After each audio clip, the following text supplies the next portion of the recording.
Hello to our viewers in Europe and the United States. I'm Steve Sokol, the president of the American Council on Germany. Thank you for joining us today. This is the third event in a three-day symposium hosted by the American Council on Germany and the Konrad Adenauer Stiftung USA, titled 6 Months into the Biden Presidency, Transatlantic Trends and Aspirations. And in this session, we will focus on climate change policy. This is an especially timely topic in light of the tragic flooding in Western Europe. We extend our deepest condolences to those in Germany who are dealing with the catastrophic flooding. For today's panel, we're joined by three experts.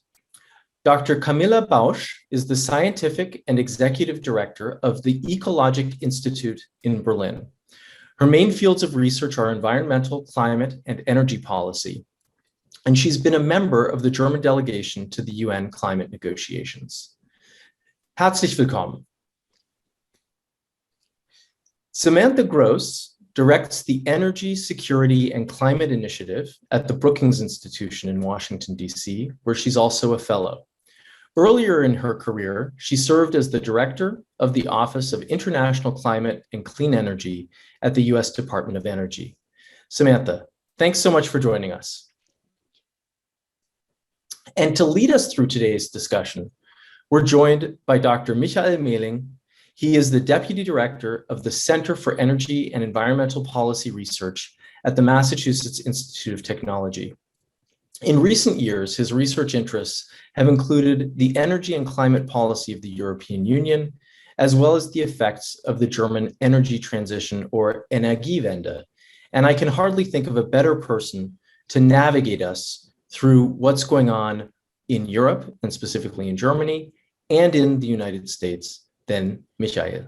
So Michael, before I give the floor to you, let me just remind our viewers that if they have questions, they can use the Q&A function in Zoom, and we'll do our best to fold the questions into the conversation. And with that, it's over to you, Michael.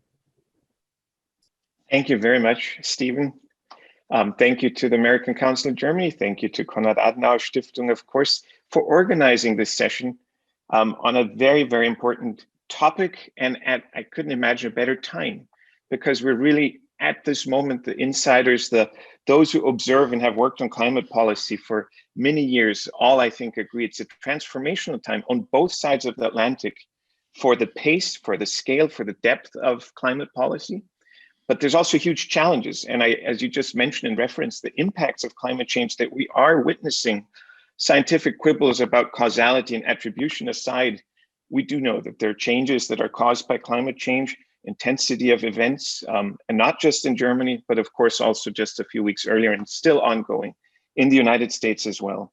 So it's a very good time, I think, to talk about, whether or not on both sides of the Atlantic, but especially, of course, the United States, seeing the title of our session, we're able to live up to this challenge and meet the demands of the time, the requirements of the time with a robust policy response. And for that, I'm, as you said, very happy to have these two excellent speakers to view it from both perspectives, one based more in the US and familiar with what's happening in the US, with the opportunities, but also the realities of what can be done and what we should expect. And one based in Europe, very familiar also with US policy, but also with the diplomatic angle and with what's happening in Europe and what people in Europe are saying about what they see happening on the other side of the Atlantic. So I think we'll have a really good conversation, and I hope we're able to tease out some hopeful messages, but probably also some cautionary ones. What do we have to look at? Where might there be some warning signs on whether or not we indeed will be seeing, the kind of progress we need on climate policy? Samantha, if you allow, I would like to start with you. I think it would help us all, because not all our viewers are probably as obsessed with climate policy as the three of us are, to get maybe a sense from you what you've seen in the United States in the last months, in particular, since the change of administration. But of course, that builds on previous efforts, and not only at the federal level, also at the state level. Where do you think we stand with climate policy in the US?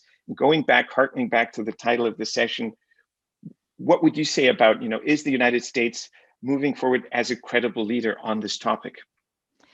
That's a great question. And I will definitely say that I spent the last 5 months in Berlin. I've just got back at the end of May. And so I heard a lot while I was there about people's happiness at seeing the US back in the global climate discussions with the changeover to the to the Biden administration. Sorry about that. And so people are definitely excited about it, but they also want to see the US put its money where its mouth is and show that we're actually taking action. Talk is cheap and action is what really matters. President Biden focused on climate in his campaign, and he's definitely serious about it. He talks about a whole of government approach to climate, and this is real. On the international side, you see John Kerry out in the world speaking to world leaders. He's so well known as our former Secretary of State. And on the domestic side, we have Gina McCarthy, who's leading efforts out of the White House, who maybe is not quite as well known internationally, but is an absolute force of nature on these issues.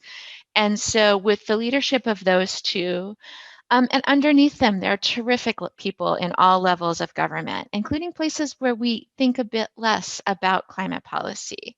I'll use the Treasury Department as an example, with Janet Yellen at its head, and some truly terrific people, including from Berkeley, my alma mater, helping her with climate policy at Treasury. So this whole of government approach is real. We also saw the US, as other countries are doing this year, come out with a new NDC under the Paris Agreement. And to be credible with environmentalists in the US and Europe and other places, this NDC really needed to start with a 5, as we all said. It needed to be at least a 50% reduction. And that's what we got. The US has pledged a 50 to 52% reduction by 2030 off of 2005 emissions. This is not going to be an easy goal to reach. It's quite ambitious, but the Biden administration does have plans to get there. However, and this is always going to come up in any discussion of politics in the States, politics is still a problem. We have a 50-50 split in the Senate between Democrats and Republicans, or at least those who caucus with those two parties. But you need 60 votes to overcome a filibuster, which has become the de facto quantity needed to get any serious legislation passed. And for this reason, there is a 0% chance of getting a carbon pricing policy passed in the US Congress, and likely in the next Congress, 2 years from now. There just aren't the votes available. When I was in Germany, I was asked that question constantly, and I always gave the same answer. We don't have the votes for it. It's not happening in the US right now. However, the infrastructure package that you're hearing a lot of discussion about in the States now is the climate policy. And that legislation that's starting to be hammered out contains a lot of things that are helpful for climate. A lot of carrots for industrial decarbonization, especially EVs. There's work to overcome the chicken and egg problem with electric vehicles. You need to sell electric vehicles, you need charging stations. But for charging stations to be profitable to build, you need more electric vehicles. And so we're proposing legislation that pushes on both sides of that equation. Also, a clean electricity standard may be part of this, which is super important to achieving the US NDC and electrification goals in general. 80 to 85% zero carbon electricity by 2030, on the way to 100% clean electricity by 2035. As it stands now, Republicans aren't on board with many of these policies. Electric vehicles and some carrots and funding for R&D are popular, but other things are less. But there is work to get these passed through a bit of an arcane policy that doesn't require Republican votes. So we'll see. There's also the Biden administration taking executive action through existing laws. The administration on its own, without Congress, can do things on fuel economy standards, on various flavors of energy efficiency, on air pollution. And so there's things that the Biden administration can do without Congress. But unfortunately, even with the new administration, US polarization is a challenge for passing comprehensive climate legislation. And we're working on ways to find ways to put good policies in place that can overcome our political challenges. Great, Samantha. That was a fantastic overview. I think it's even for people who observe climate policy closely, it's easy to lose track. I mean, so much has happened in the last 4 or 5 months, and coming out with those executive orders right on the day of inauguration. But it's hard, I think, especially for people not in the US, to understand what it means. So I thank you for that kind of translation in very clear terms of where we stand, but also where the challenges still lie. Now, Camilla, I would ask you, as somebody who is very familiar, of course, both with the US debate, but now primarily with the European debate, with perspectives, views on climate policy and transatlantic opportunities for cooperation on international climate policy in Germany. And we're seeing it from the European perspective. I think it's really important to understand how Europeans view what the US is doing, what it means, how credible it is. I think it's really important to understand what Europe is doing with the European Green Deal. And we just saw this massive package of 12, 13, 14, 15 legislative proposals come out last week, the Fit for 55 package, and all these other transformational pieces that are unrolling at the same time, being unrolled. So could you maybe from that vantage point, give us a bit of a sense of what's happening in Europe, and how does that affect how Europe is viewing what is happening in the US? Kind of what Samantha earlier said, this expectation that has to be a walk, the talk has to be walked. The Americans have to walk the talk, essentially. Please. Thank you very much, Michael. And actually, Europe and Germany have to walk the talk as well. I think we have to do that in a global effort. Otherwise, we'll see more of the devastating events we just saw in Western Germany.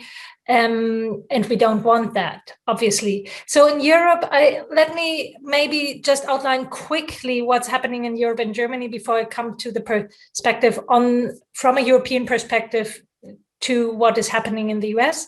So Europe, as many might know, in December 2019, the European Commission, under the leadership of Ursula von der Leyen, presented the European Green Deal. And it is very important to know that, because it is really a political shift. For the first time, climate change was the integrative factor for policymaking, and they try to take a systemic approach here. And they not see that as an opposition to economic policies or boosting the economy, but actually as a strategy to do so. Important point. So now, to walk the talk, they had quite quickly some action followed. They actually had a quite comprehensive and complex action plan. And the European climate law was passed, and with the aim of making Europe the first carbon neutral continent in the world by 2050, they actually enshrined that in the climate law, making it legally binding. So I found that quite interesting, and maybe also a little bit different to the US.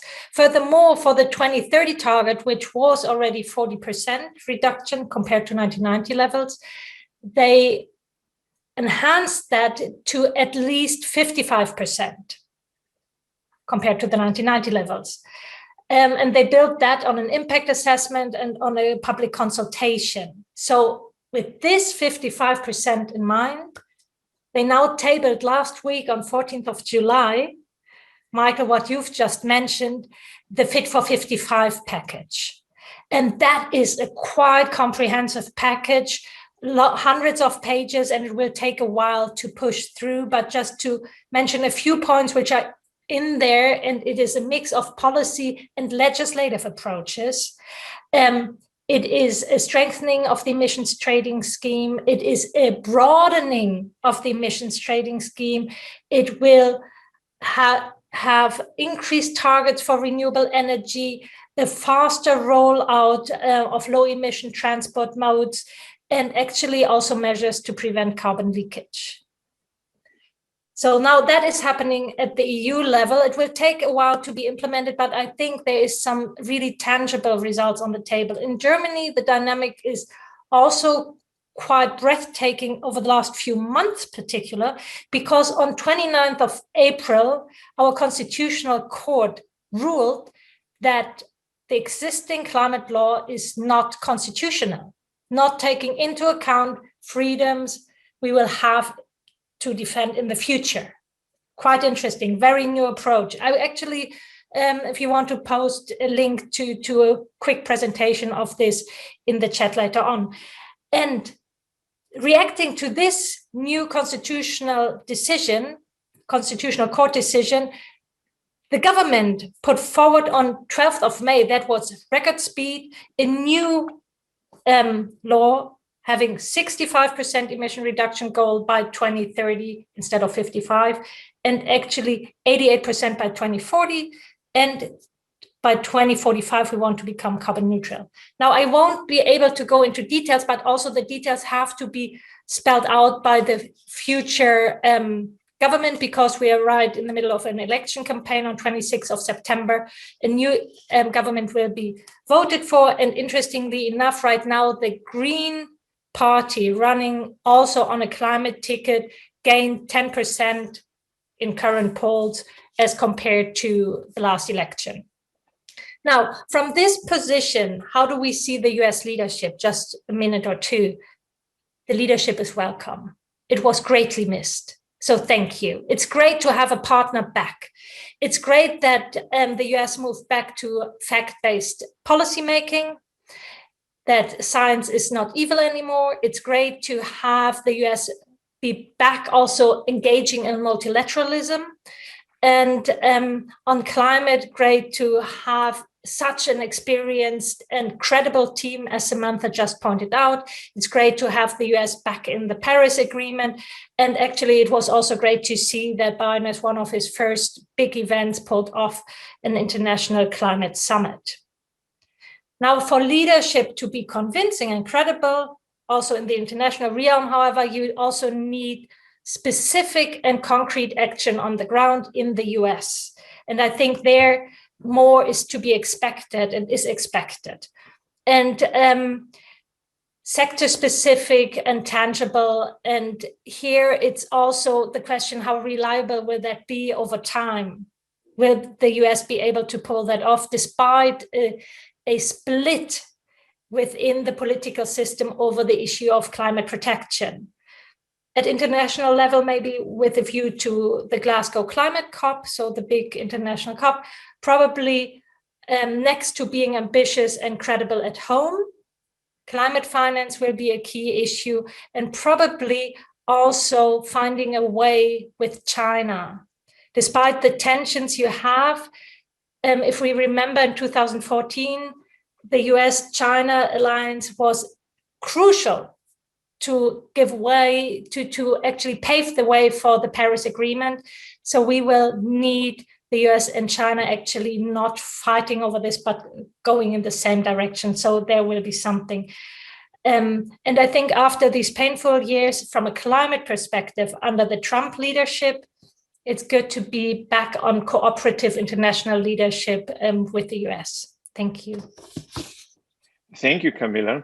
I heard many people who heard about Fit for 55 wondering if it's some new program for people like myself that are approaching the big five in their age. So thanks for explaining that. And I also recall when you said this is a new approach, having a binding climate law in Europe, that of course, more than a decade ago, the US was so close to doing exactly that, having a binding economy-wide climate law, setting targets all the way to mid-century. So indeed, how things sometimes switch. But you did mention something that I think, or you highlighted something, and that's this continuity, that the new ambition under the European Green Deal, under the Fit for 55 package, sort of builds on a steady, not even a trickle, it's almost like a fire hose of ambition for more than a decade. There have been pauses, there have been setbacks, but it's been relatively continuous. One cannot say the same, I think, for the US. You mentioned the role of courts in accelerating climate action in individual member states. Not only Germany with the Constitutional Court, Belgium, France, and other countries have seen courts push rather than hold up or slow down.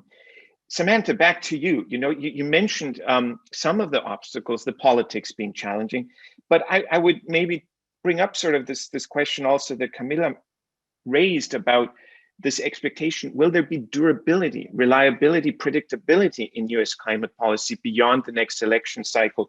What is the role of the judiciary, which has changed since, say, Mass versus EPA 14 years ago? maybe a little bit more about the obstacles you see, and also perhaps then switching to, because I'd like to conclude this first segment with opportunities. Where would you look for opportunities, both at the federal level and of course diplomatically with Europe, ways to cooperate, but also maybe looking at the place where we did see more action in parts of the US, even during the 4 years of the Trump administration, states and cities. So I think this is also something that Europeans are really eager to understand better, is sort of what are the various scenarios that we might have to contend with and not lose hope.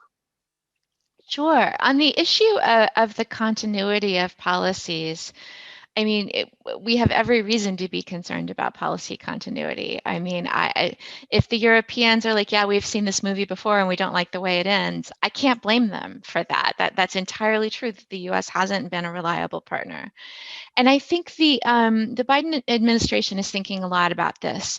And what they're thinking about is how do they put in policies that are durable, that have some momentum built into them, such that they're difficult to reverse, because once technology starts changing, once businesses start making investments, it's just difficult for them to go back. I'll use electric vehicles as an example, just because it's an easy one to follow. Car manufacturers, not just in the United States, but in other places too, are really focused on manufacturing EVs.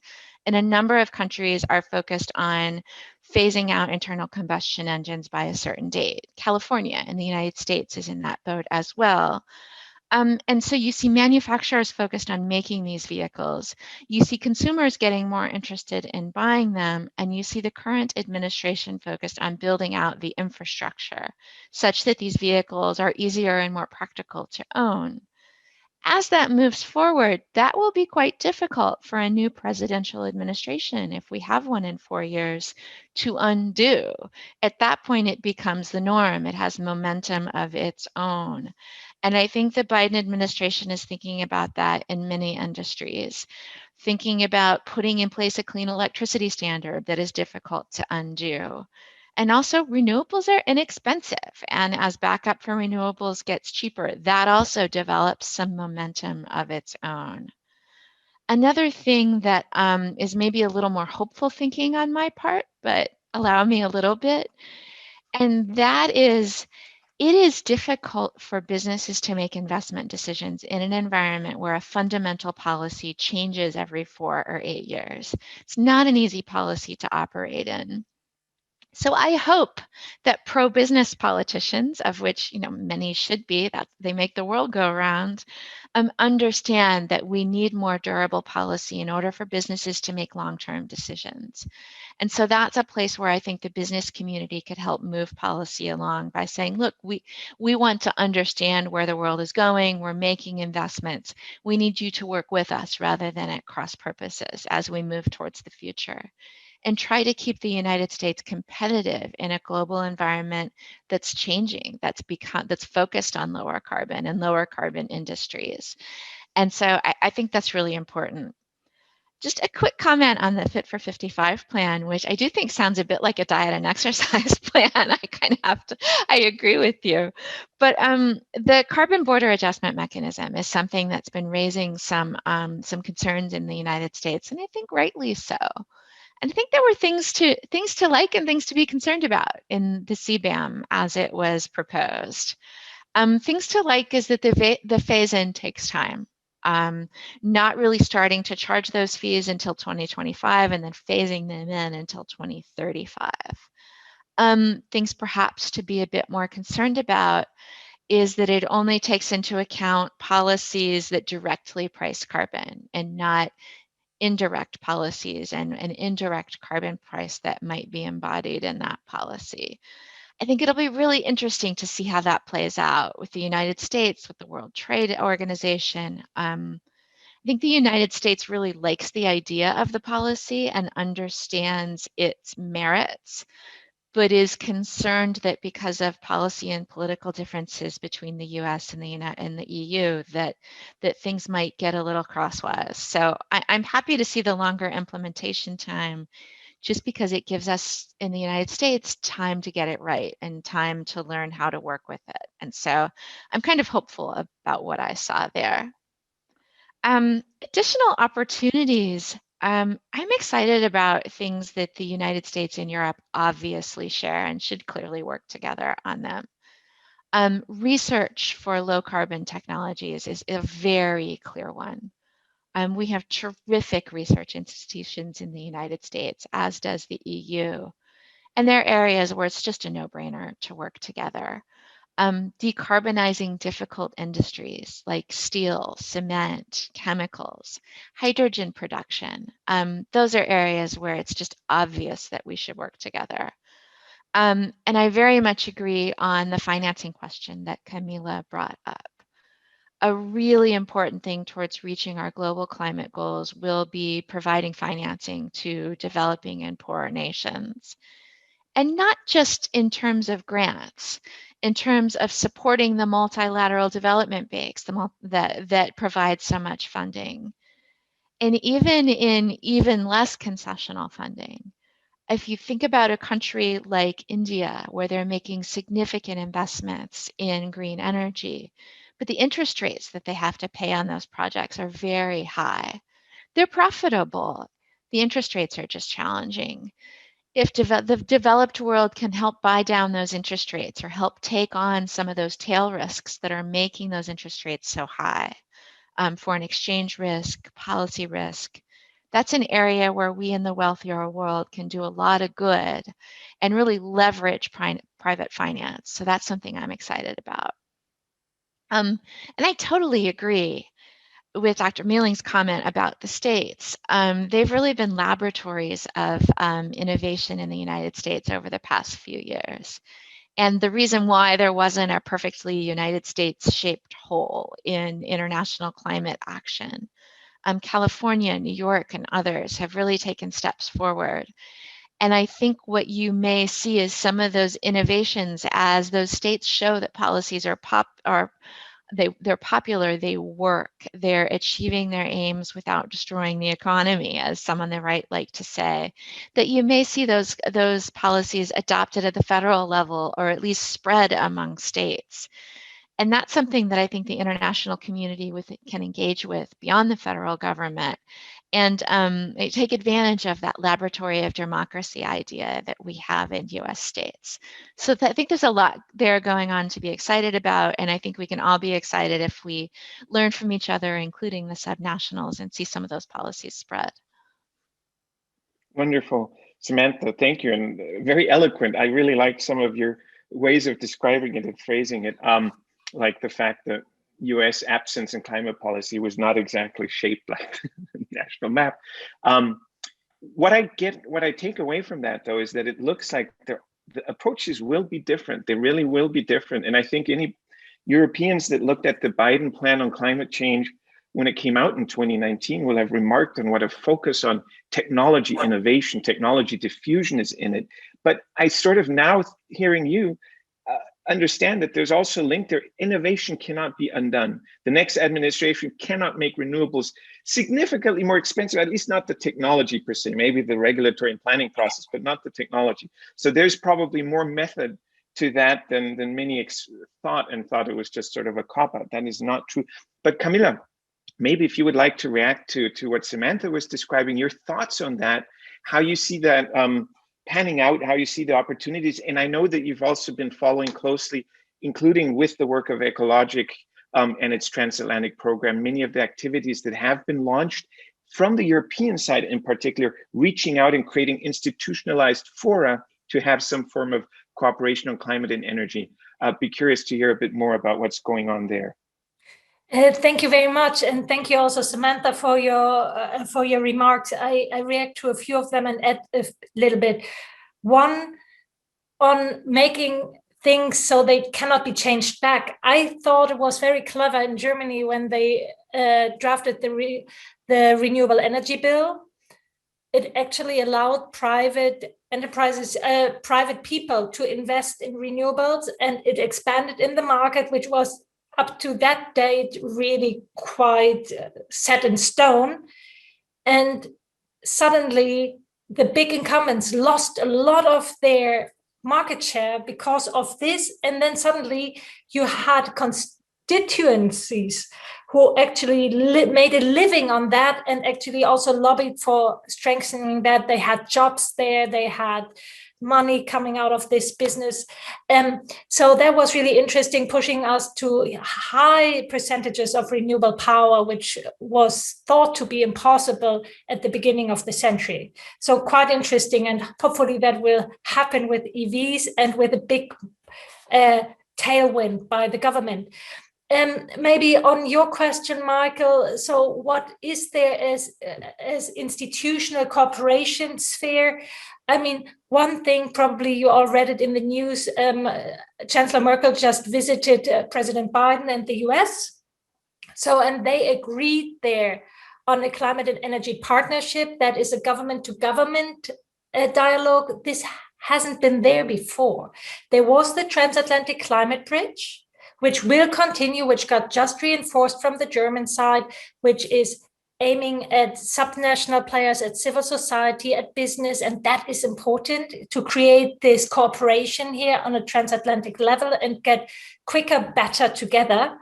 But this new climate and energy partnership also opens doors for raising global ambition, for transformation, energy technology collaboration. And by the way, here, renewables, grid integration, storage, and also sustainable hydrogen was mentioned, as Samantha just pointed out, and the energy transition in emerging economies. So I think, and it is not yet quite clear how exactly that will spell out, but there is an open door, which we on both sides of the Atlantic have to walk through and really make a dynamic partnership of. I also think you just mentioned, Samantha, the cooperation in science. I totally support this. And I just heard that NASA and ESA decided a cooperation on climate change using their data to be used in the scientific sphere to better understand and react to climate change. So I think that after the 4 years where that was actually not the case is also very promising. And and we might even learn from the painful experiences during the Corona time, where suddenly in the pandemic, forces in science and business joined together with the backing of governments to advance quicker than anybody would have ever thought this is possible. Let's take these learnings and implement them with, for example, decarbonization of certain industrial goods or sustainable hydrogen. So now coming to the promising topics, I also like hydrogen and green finance. You mentioned that. I also want to mention one of the more difficult topics, and I might also put a quick link in the chat, is obviously the CBAM issue, the border adjustment question. I think in general, to use this instrument, and Waxman-Markey had it in it as well. So it's not something totally new, never discussed and never tried out. I think this instrument is important so one can be ambitious while not just leaking all the carbon emissions to other countries, losing jobs and carbon emissions, which would be no gain for nobody. But how we do that in a fashion that those who want to go ahead forcefully find a way which is compatible with the trade law, international trade law, and actually implementable, and does not trigger too much conflict, but a positive dynamic. That will be something the US and Europe have to take up also in conversations. And that will not be an easy one, but if it were easy, we would have done it already. So let's find solutions for this. And I think, by the way, there are a lot of opportunities also this year, for example, with Italy having the G20 presidency, Europe hosting the COP, and next year Germany has the G7 presidency. So a lot of space to also act together forcefully and maybe have an impact on the global sphere. Thank you, Camilla. I recall fondly 2 G7 presidencies in Germany ago that was also a catalyst for climate action. Mentioning the CBAM, though, I'm sure that many in the audience are aware that the US also now sort of made its first serious move with the bill presented by Congressman Peters and Senator Coons, which I don't necessarily think will make the debate easier, but it does start it, and it starts it very let's say we're being tossed in cold water to come to agreement on this. We have sort of gone through, I think, a set of setting the scene questions, and we're well into the second half of our session. And I had the first chance to look at our attendees during the last intervention and recognize many dear friends and veterans of transatlantic climate policy. So unsurprisingly, there's some good questions in the chat already that we're getting shared with us from Stephen, who's been very helpful in filtering and organizing them. And one question was about geopolitics and how climate policy and geopolitics are interlinked. And it touches upon a sore spot in transatlantic relations, specifically between the US and Germany, and that is Nord Stream 2. And the question specifically was whether the floods, and I think sort of more these being symbolic of sort of this sudden awareness and acceleration of climate policy, whether that has also affected views on Nord Stream 2 in Europe, and the fact that really having a new pipeline for what is in the end, even though a less carbon intensive, but still a fossil fuel, whether that is compatible with such accelerating ambition in Europe. Any thoughts on that? Samantha, you look like you want to start, but I can also start. Okay, then I start. Obviously, Nord Stream 2 is one of the second very difficult issue between the US and Germany in particular. And but I think by now, where we are at, and even Röttgen, who was a former environmental minister and who was prominent in the Christian Democratic Party and who was opposing to Nord Stream 2, just recently said we have to accept that it will be there and we have to deal with that. So we have to make, no matter if you think it was the wrong decision or the right decision, you have to kind of deal with the situation it creates. Probably not having built it and used the money wiser would have been a good decision on many respects, but now having that, I think we have to deal with that also in a geopolitical sense, especially with respect to the Ukraine. And in the agreement on this climate and energy partnership, it was taken up in the sense that it says energy transition in emerging economies is important, including the Ukraine energy transformation and energy security. So we have to make sure that they will not be taken, I think you say it, ransom or so. I don't know the English word, but that the Ukraine will not be the victim, geopolitical victim of Nord Stream 2. And that is, I think, an agreement also a new government in Germany would be committed to, and the US obviously as well. And it is reflected already by the current government in Germany and President Biden, I think, in this agreement they just reached. Yeah, that was well said. I also noticed the presence of Ukraine in that agreement and clearly what it represented. And yeah, I mean, I feel like U.S. objections to the pipeline came rather late in the process, at the point where the pipeline was extremely, or at least energetic U.S. interventions came to the point where that pipeline was extremely likely to be built already. So it's we doth protest a bit too much sometimes, but I was very happy to see that point about Ukrainian energy security in the communique. Seemed like a good sign. Great, thank you. Excellent answers to that. Going from geopolitics almost as far as one can, well, not really, but in a way, if you think of it, the big global questions between nations, sovereign nations, and now to the corporate level, there were two questions addressing sort of the role of the private sector of businesses. One was with regard to this move, this push on both sides of the Atlantic, and fairly, fair enough, in other parts of the world as well, to accelerate and strengthen the disclosure requirements of corporations vis-a-vis climate risks, etc. In Europe, we have newly now this Corporate Sustainability Reporting Directive. The CFTC and SEC have been preparing and working on this topic. And the question was, could there be some hope or vision of a common approach and standardization And I know that I've heard at least John Kerry say something rather sharp on that, or rather understandable for anybody who's lived in the US for a while, that the US rarely likes to be told what to do and will find its own approach.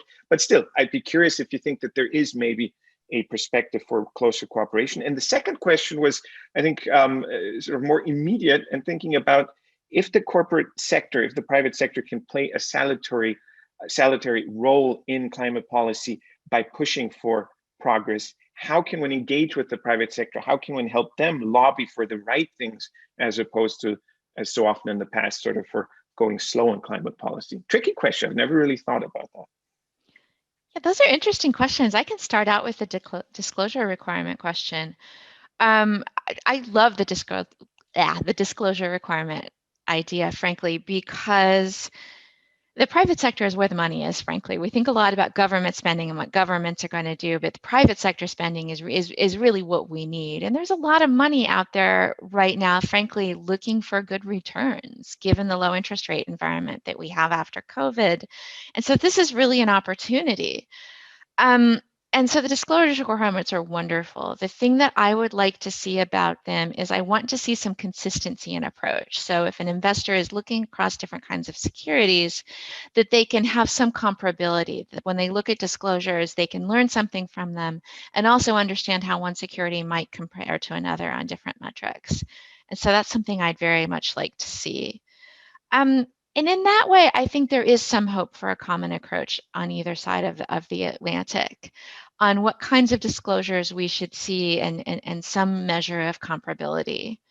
What I don't expect to see happen in the United States is something more like the EU taxonomy that tries to say this is a green investment and this is not a green investment. I think that was something that John Kerry reacted really strongly to, I believe, on a visit to France this spring. And I completely agree with him. It's positively un-American, as we might say in my part of the world. We're not going to try to say that's a green investment and that's not, and put hard and fast rules on it. It's more our style to give a lot of information about the investment, disclose the risks, the rewards, the kinds of emissions that may be connected with it, and let investors decide whether they think that's an investment that they find appropriate or not. So yes on some disclosure commonalities, but no on something that looks more like the taxonomy. It's kind of not how we roll in the States. Camilla, Okay. do you want to? Sure. Yes. I think there is a lot of room to engage also on the financing issues, sustainable finance, disclosure questions. I think all over the world, we have to engage in cultural change. And maybe cultural change can also mean understanding or seeing also the value of a taxonomy and a very new approach, and just to see, okay, what does it do? Because I think right now it's incredibly difficult for investors to navigate the market. It's really, and that includes, by the way, the public sector spending a lot of money in an unsustainable way. So I kind of think the debate is not yet finished, even though Kerry wasn't too impressed by the idea of the taxonomy. But let's keep the debate rolling and the arguments, and maybe we are convinced at the end by your arguments, or the other way around. Let's see. On the other side, how can one engage with the private sector? It's a question, who is one? So is one the government? Is one civil society? Is one a person, just a private person? Is one another business? But I give you a few examples from Germany, how there was an engagement with business across lines. So one is, for example, there is a foundation called the 2° Foundation. It's actually an assembly of ambitious firms coming together, committing. And at that time, when they were founded, it was the reference point was still 2 degrees. It has now shifted kind of to 1.5, but that it was why it's called Foundation 2°. And they came together to actually understand together what they can do, what it means for them. And it's big business. It's big business, big, and they are growing quite quickly now. So that's really nice. And they are engaging with the whole field. Second, the Foundation Climate Neutrality, which was actually also supported by some important US-American funders, has a strong transatlantic link. And at their conference, they featured not only highest ranking political actors and highest ranking scientists, but also highest ranking CEOs. And they all came together at one place to discuss the pathway to climate neutrality. That's one way to do that. And a third one is an outlier, I admit, but I find it quite interesting that the former CEO of Siemens, obviously one of the most important companies in Germany, supported the Annalena Baerbock, who is the candidate for the chancellery of the Green Party, and he publicly supported that. So that is one way, one unusual way of business to engage. So you can do it in many different ways. That's what I wanted to say. And actually also Ecologic Institute in cooperation with Ernst & Young did a business and science dialogue to see for different sectors how you can drive forward in your ambition and what it means on the ground and help to navigate such a dialogue. So there are many ways. It was financed by the Ministry for the Environment. So many ways how to do that. Thank you both for excellent answers to that set of questions on the role of the private sector. I think one thing that one observes, the longer one watches sort of differences across the Atlantic, is different preferences and perceptions of the respective role of government, regulation, top-down governance, and the private sector and sort of the market. Another area where there have been differences, I think, is the perception of risk and how to deal with risk. And a question in the chat raises this other, let's say, where a big disagreement exists across the Atlantic. And indeed, often I'm, at MIT in particular, frowned at or looked at like, can you explain why the Germans, for instance, have phased out nuclear energy? The question is very pointed, and it says, how can these differences be reconciled? How can one understand a continent trying to get out of nuclear?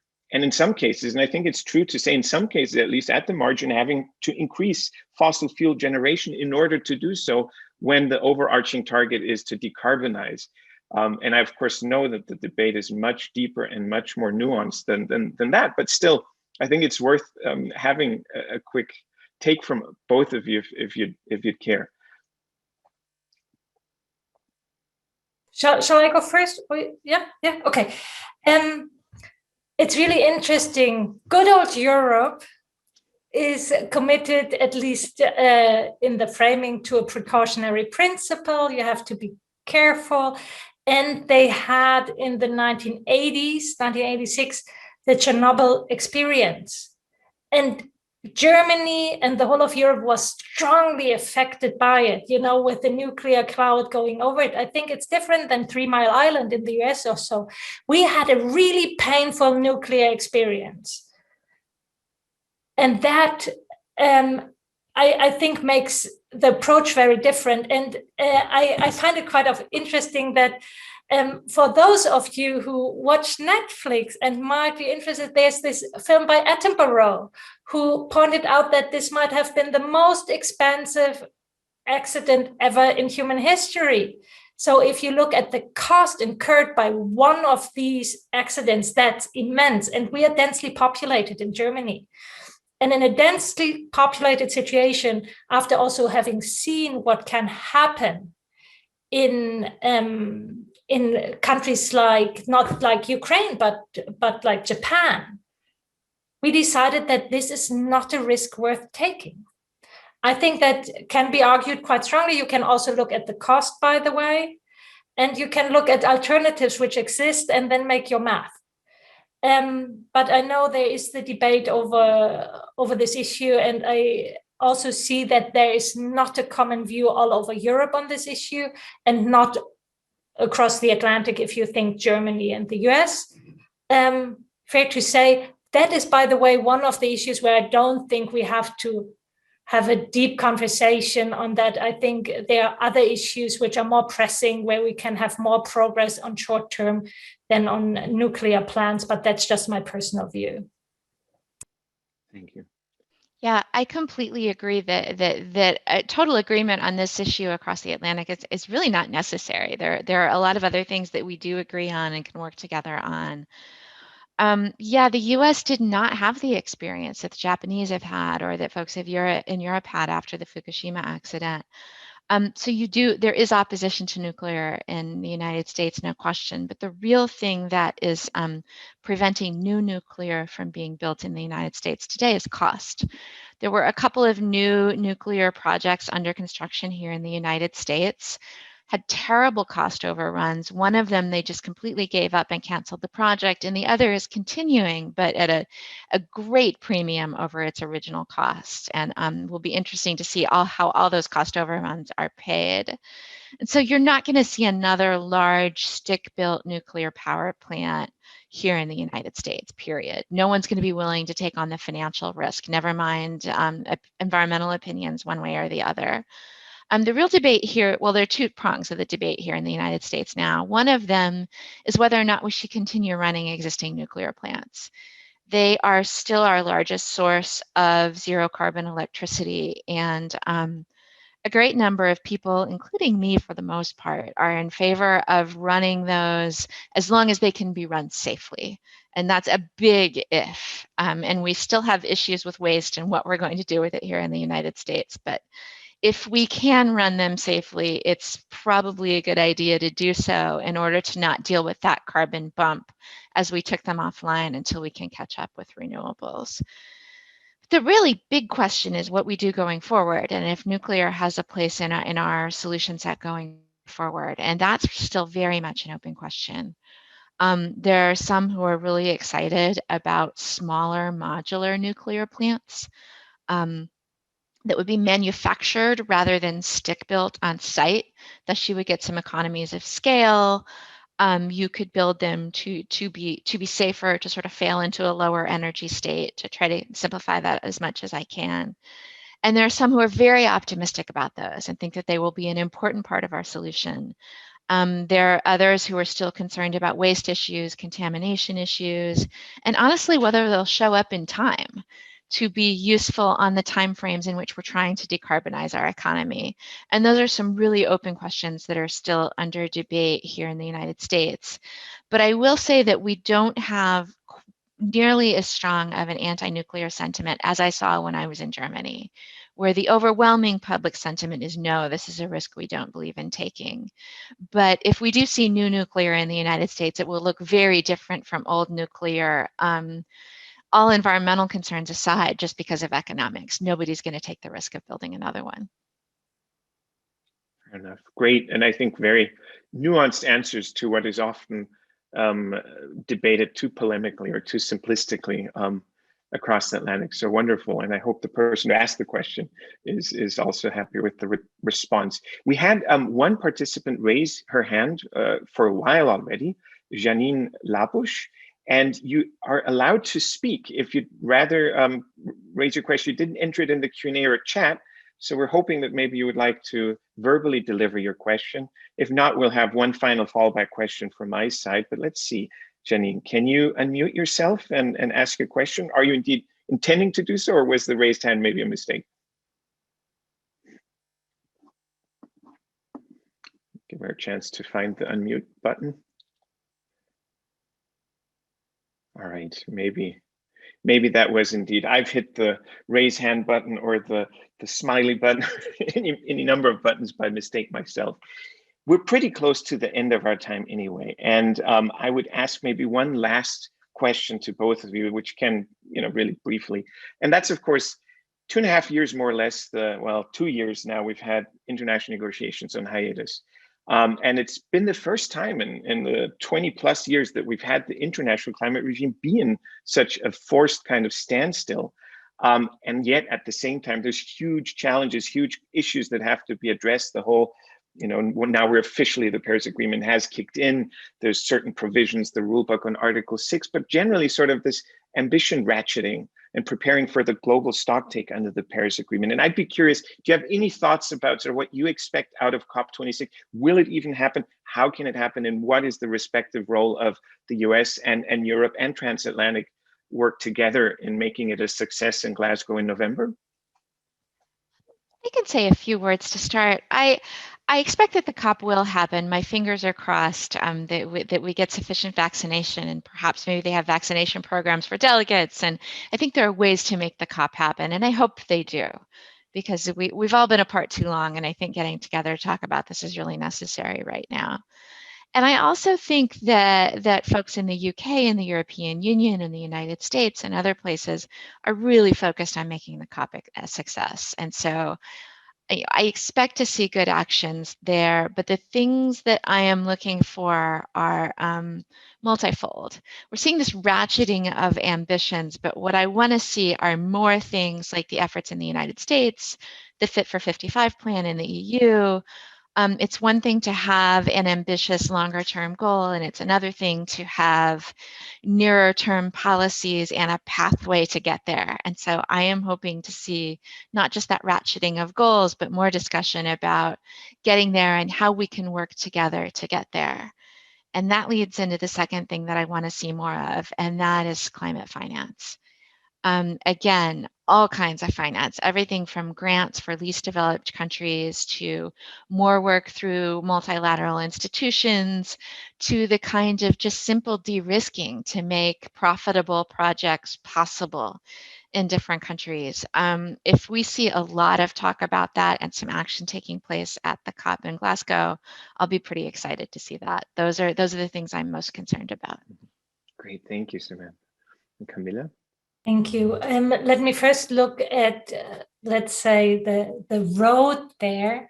We have some opportunities to build momentum. One was the Biden summit, then you had Petersburg meeting, then you have the G7 actually coming out quite strong compared to past years. I mean, that they really said something on energy and climate worth reading. Now the G20 come up. And I think that is again an opportunity to build momentum. And if they are able, for example, to put a date on the phase out of fossil fuel subsidies, finally, if they are able to pick up the coal issue and address it, if they are able to pick up the green recovery issue and put a positive commitment to it, I think there are a lot of opportunities to build positive momentum, even though some say finance ministerials have been a bit disappointing. But I'm being a member of the T20 trying to work towards a positive G20. Let's see. Now, if we come to Glasgow, obviously the long-term strategies have to be delivered and on the table so people know what's up there. That's on the table. That's normal thing. The ratcheting up, obviously, as well. And we all know the UNEP GAP report, which shows us that we are on a global pathway to 3 degrees rather than close to 1.5. So we really have to take that. But if one says what has not yet been for years on the agenda, I think the green recovery has not been on the agenda when we drafted the agenda early on. And that has to be a key issue, that now that we deploy money, big monies, unforeseen budgets, and we build and invest in infrastructure, that has to be a future-proof infrastructure. That has to be climate-proof. And there should be an adherence and maybe also a commitment to a do no significant harm principle in that context. So that I find important. And with respect to developing countries, because now I talked a lot about the big countries, big economies, if you want to, I think we have really to, and there, Samantha, I'm with you, take the finance issue serious. The developed world did not live up to their promises to deliver 100 billion. It's closer to 80 billion, depending on how you calculate, but I think that's an OECD calculation. So that, how do we deal with that? How do we build trust when we fail our promises? And the second thing, and that is obviously close to my heart, thinking of what has just happened in Western Germany, adaptation issues. So adaptation issues, loss and damage, that has to be prominent and has to be linked also to the finance debate. Trust, ambition, finance, green recovery. We're at the hour. What a fantastic panel. Thank you so much, both of you. I'll hand over to Steve to close, but again, really such a fantastic discussion. Thanks so much. I can only echo that, Michael. This has been a great conversation, and I am so happy that you asked that closing question about COP Glasgow, because that would have been exactly my question, to hear what both Camilla and Samantha expect and what to look out for in the weeks and months ahead. This has been such a rich hour, an hour very well spent. If we had more time, there are a lot more questions I would love to ask. Camilla, your comments just now about the green recovery. I'm wondering if there are any lessons coming out of the pandemic response that can be applied when we think about climate change, about climate policy, about the path forward. From everything that all three of you have said, there's obviously a lot of work to be done, but also a lot of opportunities. And I think certainly for us at the ACG, we will be circling back to this topic of sustainable finance and specifically climate finance that both of you have touched on, because it really is essential. I want to thank all three of you for making the time to talk with us today. This has been a fantastic discussion. And so on behalf of both the ACG and the Konrad Adenauer Stiftung USA, thank you very much. To our viewers, one issue that came up this afternoon was infrastructure, and we will actually have an entire session tomorrow dedicated to infrastructure, and then another session that focuses on transatlantic trade and investment. And I hope you can join us again tomorrow. But for now, to the three of you, herzlichen Dank, many thanks, and I hope to see all of you soon again.